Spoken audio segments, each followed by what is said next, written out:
কেন ইন্ডিয়া পারছে, কেন আমাদের তরুণরা পারছে না? ইন্ডিয়ায় পাড়ার গোড়াপত্তন যিনি করেছেন তিনি একজন মুসলিম, মৌলানা আবুল কালাম আজাদ, প্রতিষ্ঠাতা, ফাউন্ডার, এডুকেশন মিনিস্টার। তিনি যতদিন জীবিত ছিলেন তিনি ছাড়া দ্বিতীয় কাউকে এডুকেশন মিনিস্টার করা হয় না 11 বছর।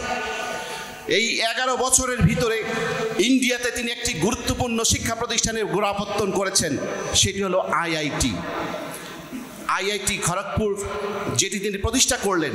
সেই খড়গপুরে আইআইটি আসলে ছিল একটা হজ ক্যাম্প। সেই হজ ক্যাম্পের পরিত্যক্ত জায়গাকে তিনি আইআইটি হিসেবে প্রতিষ্ঠা করলেন এমআইটির আদলে। এখন সেটির 23টি ব্রাঞ্চ, এই সুন্দর পিচাই, সত্তর নাদেলা, অরিন্দম কৃষ্ণা সবাই আইআইটির ছাত্র। ইন্ডিয়ানরা কৃতজ্ঞ, যদিও তারা কৃতজ্ঞতার কথা সবসময় বলে না, কিন্তু অদ্যাবধি পর্যন্ত তারা ইন্ডিয়ার শিক্ষা দিবস হিসেবে পালন করে যে দিনটি 11ই নভেম্বর, সেটি হচ্ছে মৌলানা আবুল কালাম আজাদের জন্মদিন।